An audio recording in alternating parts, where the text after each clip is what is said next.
police them are running in. We're pulling weight, but we know the dream. Oh. We on point, oh boy. We're balling international. No time, baby. You got to know we are the guys. Hello, beautiful people. Welcome back to my channel. I'm that original Naija chick. I make lifestyle straight talking videos and any other video that interests me, including food recipes, reviews, and hauls.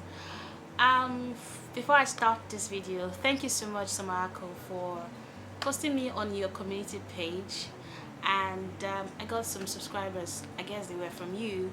Thank you so much. If you're just seeing this channel for the first time, please subscribe, please stay. I have more interesting content coming for you. And if you're my regular subscriber and you've been watching my videos, thank you so much for watching. You're appreciated and you're loved. Now this video is a really hard one for me to make, because lately I have not been myself. I've been battling depression. I've been battling agoraphobia. It's not new, y'all. It's not new. It's not a new thing, but lately, I guess because of the pandemic, I think things are becoming a lot scarier than before. So agoraphobia has ruined my life, y'all. For those of you who don't know what it is, it's like an intense fear to go out there. People, large crowds gives you anxiety, and sometimes this anxiety is crippling that some people even faint. So for me, it's just the intense fear of, going out, socializing with people, being in crowds. But mine is quite different. If I muster the courage to do that, the fear just goes away. But where the problem is picking up myself to facing, going out, meeting people, and a lot of time I am most times I am weak. So it just overpowers me that some important events I miss out on because of my fear of people. I think agoraphobia stemmed from my childhood, and I didn't have a good childhood. I grew up in this toxic environment where my parents were always fighting, and until they both separated, there was really no peace. I loved it that they both separated, because now they lead separate lives, and two of them separately are really wonderful people. But that did not stop it affecting us as children. The way I grew, I'm the first child in my home, so I saw the toxicity firsthand. And the way to cope was to hide myself and be by myself, because I felt that everyone outside was like that. It was just too much. So with that, I grew to be an introvert. But I don't think I am an introvert, because if I muster courage to go out there, I'm usually the life of the party. You get? So that was it. And since then, I have been unable, it's now like a lifestyle, I've been unable to make meaningful relationship as a result of agoraphobia, and I have been unable to I've missed out on so many important events. I've missed out on great friendships. I've missed out on the what ifs. What if I had put myself out there more, probably my life would be a lot better than it is now. But agoraphobia aside, I've also been battling depression, and depression, it's been ongoing for 3-4 years now. This I was actually diagnosed with when I was in Norway. I was diagnosed with depression and ADHD. So, but why I'm making this video is to tell people that it's okay not to be okay. And if I ever have kids, I want them to see this video and relate to it, that it's okay to not be okay, and it can be managed. I've had thoughts of committing, also not just have the thoughts, but gone through the process several times, but I'm still here. for some reason I'm still here. But that's by the way. I'm done with, trying to leave Earth, but I am trying to manage the situation I am in right now, and the pandemic is not helping matters. I think it has brought certain things to the surface, because there are ways there are ways I call depression phase, or I take the depression in small doses. What I mean is that if it starts becoming overwhelming, I try to do activities, and the activities I do are, you know, walking, and also, I try one project or the other. Now this pandemic, the projects that I normally escape from, they are being cut short by the pandemic. I'm highly educated, yo. I have a master's degree, and I'm also going fighting for a PhD. So I'm always constantly trying to escape and trying to get out of my head by plunging myself into activities. Some people say I'm a workaholic, some people say I never steal still. It's because of that. That's the way I fight, that depression. Depression comes in two ways for me. One of them is it cripples me that sometimes I can't even get out of bed, and I'm just afraid to face the day. And sometimes I become like very manic, and taking this rest is scary. So it's like extreme for me, and I have to always look for a balance to balance everything out. But lately I've not been okay, and I'm not looking for sympathy, but I'm trying to document my life here on YouTube, and that one day I can look at it and say, oh, remember this time, remember what you've been going through at this time, and remember how you overcame your struggles. That's why I'm making these videos. And if you are battling mental issues like myself, please know that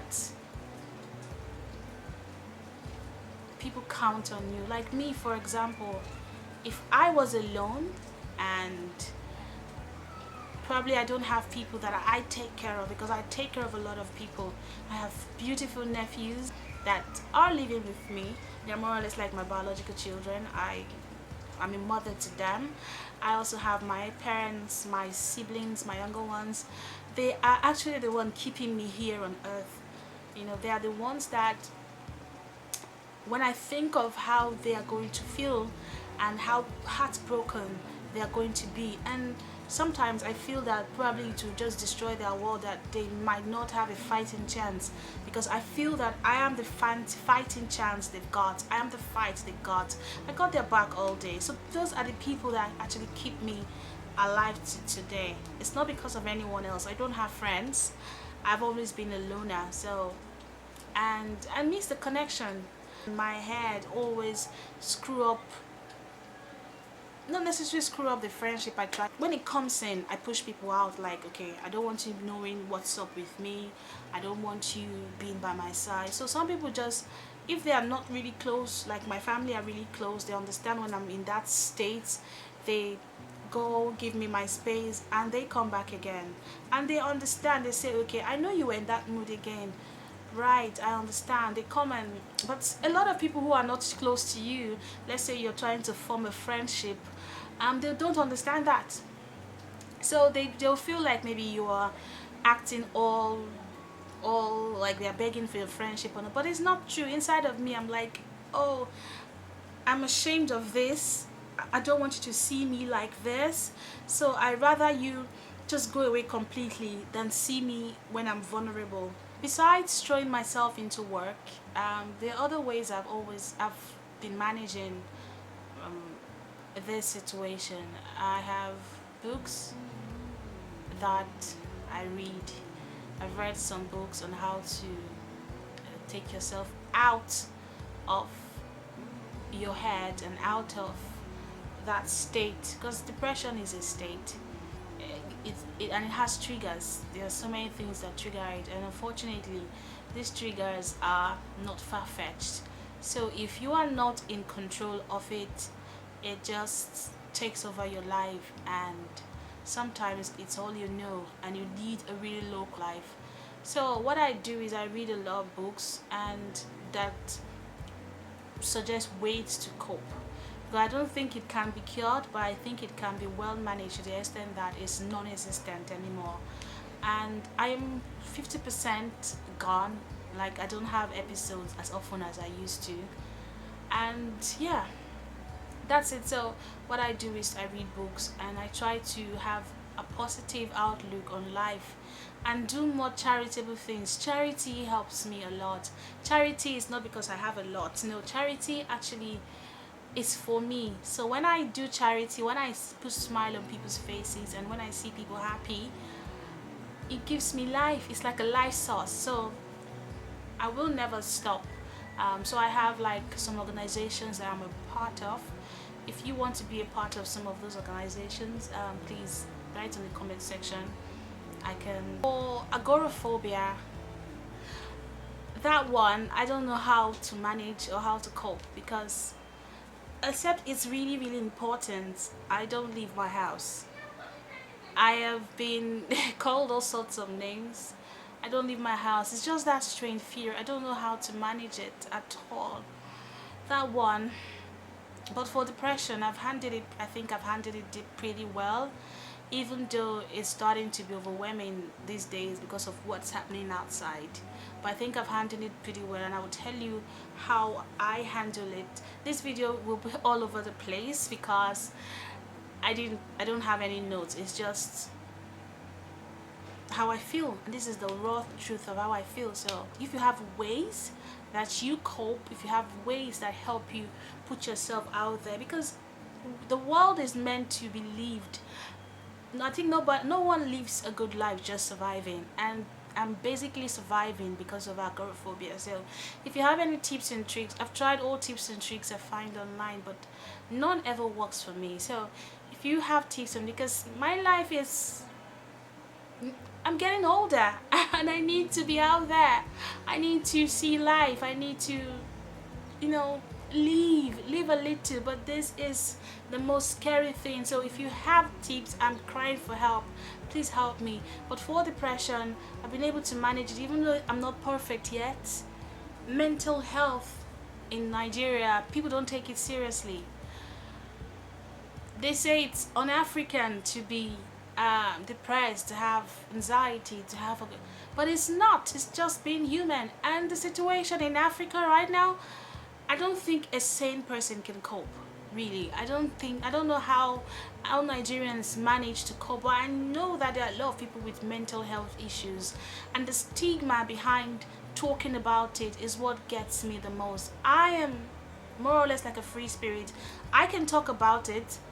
So some people have called me weak because I was able to speak that, okay, this is what is happening to me. But a lot of people cannot stand, being them. I am quite made of a thick skin, so I can actually stand it, but a lot of people cannot stand it.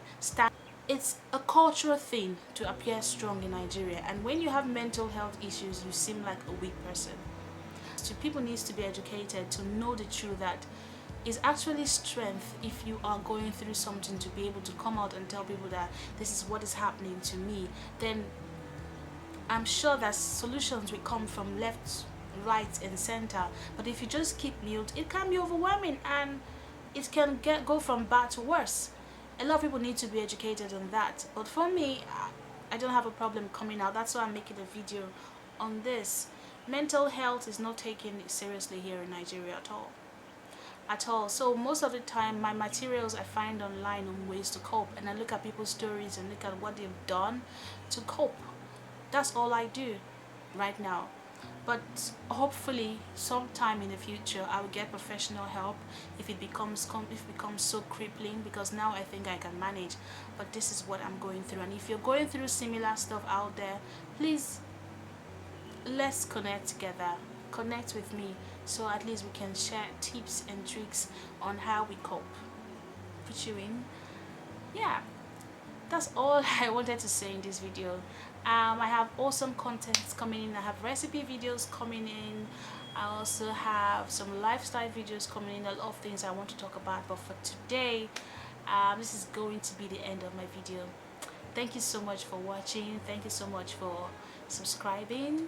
I hope you give this video a thumbs up, leave a comment, and share this video. Alright, bye bye.